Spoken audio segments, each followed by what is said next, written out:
Já não há mais felicidade ou infelicidade para mim. Tudo passa. Apenas isso. Essa é a única coisa próxima a uma verdade que encontrei no mundo dos chamados seres humanos.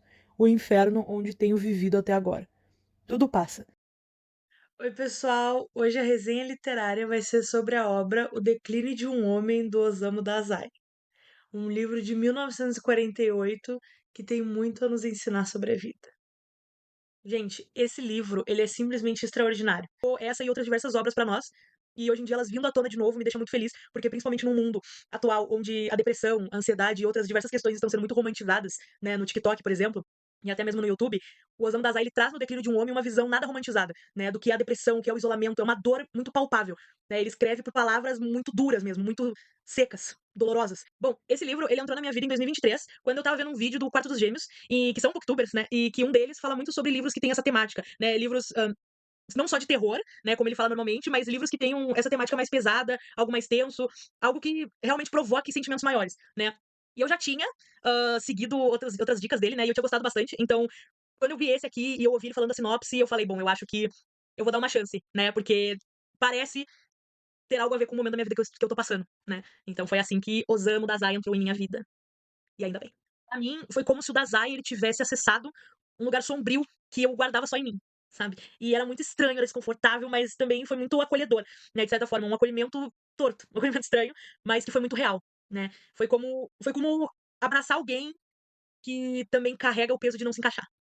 Bom, eu peguei 3 tópicos pra fazer essa resenha aqui pra vocês, que eu achei mais interessante durante a leitura da obra e também que eu senti que eu consegui absorver melhor o que ele quis trazer, né, em cada capítulo, em cada trecho. Em primeiro lugar, eu pensei muito na alienação e na desconexão humana que é muito presente no livro, né. Quem for ler o livro vai enxergar constantemente esse tópico acontecendo, porque o Yoso, que é o protagonista, ele se sente extremamente diferente e incapaz de compreender esse mundo normal que a gente vive, esse mundo cotidiano, como é que funcionam as interações sociais, e ele acaba por conta disso se vendo como um monstro, né, porque ele não consegue se encaixar nesse meio em que as pessoas conseguem ser extrovertidas, que as pessoas conseguem não ter vergonha, que as pessoas conseguem viver as suas vidas de uma forma tranquila, né, ele não consegue se enxergar, e aí ele acaba se vendo como uma criatura completamente diferente, né. E isso tudo, acontece porque a narrativa ela é construída através dos cadernos, né, então os capítulos não são capítulo 1, capítulo 2, são caderno 1, primeiro caderno, segundo caderno, né, e aí esses cadernos eles revelam muito a perspectiva, interna e distorcida que ele tem sobre a realidade, e também sobre essa grande incapacidade que ele tem de se conectar genuinamente, né, com alguém e faz com que isso leve ele para um isolamento muito profundo da sociedade. Outro tópico que eu peguei, que na realidade é um tema bem atual, né, mas em 1948 a gente já conseguia interpretar isso no livro dele, que é sobre a masculinidade frágil, né. Essa busca pela autenticidade de um personagem que veio de uma família que tinha muitas posses, né. Então até em um momento do livro ele fala, né: "Ah, será que eu ainda tô na minha imagem de filhinho de papai?", né, porque ele realmente ele veio dessa família com muito dinheiro, né. E ele é constantemente pressionado pelas expectativas de virilidade e de sucesso, e essas coisas todas que uma família japonesa daquela época, né, do interior imaginaria para o seu filho, né. Um dia ser um empresário gigante de sucesso, ter muito dinheiro e continuar o legado da família também, né. E isso tudo leva ele a uma espiral de autodestruição, né. Então ele vai e vai indo e vai indo e tu vai vendo durante a leitura ele quebrando aos poucos, sabe. Eu digo isso porque, de acordo com tudo que eu pesquisei e li, pessoas que estudam sobre literatura japonesa, estudam sobre o Osamu Dazai, né, tem muitas coisas que foram deixadas que dizem que ele viveu também uma vida marcada, né, tanto pelas tentativas de suicídio quanto pelo seu suicídio, né, o fim que deu fim à sua vida, e também por essa grande angústia existencial, né. Ele mostra através dos livros dele uma busca desesperada por algo que seja verdadeiro, né, mas que ele sempre bate na parede da inautenticidade. Eu entendo esse livro como uma montanha, sabe. Você enxerga ele, você vê que ele tá tentando, em alguns momentos você até pensa: "Nossa, ele tá zero sentimento", né, ele tá largado já, sabe. Mas tem momentos em que você vê que ele tenta, ele tá subindo essa montanha e você vê as unhas dele sangrando, sabe. Porque é bem mesmo, então você vê as unhas dele sangrando, ele desesperado, tentando subir essa montanha em busca de algo que nem ele tem certeza do que é, né. E que a grande sacada do livro é que ele não consegue, né, ele não chega no topo dessa montanha. Ele não chega. Então é um livro que não tem um final feliz, ele não foi criado pra aquela coisa, tipo: "Ai, porque ele tinha depressão profunda e ele foi curado e, ai, porque não sei o quê". Não, não. E ele não vence. Ele não vence. Em nenhum momento. Ele tem momentos muito pontuais em que ele percebeu que talvez a vida não fosse tão ruim assim, né. Mas tipo, bom, o terceiro tópico que eu peguei, foi sobre a crítica social que tem ao pós-guerra no Japão, né, essa vida pós-guerra, que ela aparece de forma muito implícita, mas ao mesmo tempo ela tá inserida ali no dia a dia dos personagens, né.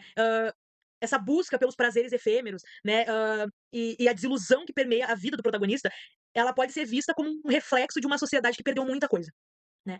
A gente sabe que o Japão, eles não são incríveis, né, até porque se a gente for ver, outras histórias envolvendo guerras que houveram dentro da Ásia, os japoneses eles foram muito cruéis, né, mas neste momento do livro aqui, nós estamos falando de uma época em que o Japão perdeu muita coisa, né, que o Japão foi muito ferido, e eu digo isso tudo porque essa é a ambientação do livro, né, a guerra demonstrando que deixou uma marca profunda na psique, né, na psique e na vida cotidiana dos japoneses. E essa busca que o próprio Yoso faz, de substâncias para entorpecer esse sentimento, né, tanto em um momento ele vai atrás de drogas, aí morfina, remédios para dormir, né, e até mas principalmente o álcool, né, tudo serve para entorpecer esse sentimento de desorientação, que na realidade é uma desorientação coletiva. O livro, ele não é só sobre o declínio de um homem, né, é o declínio de uma sociedade.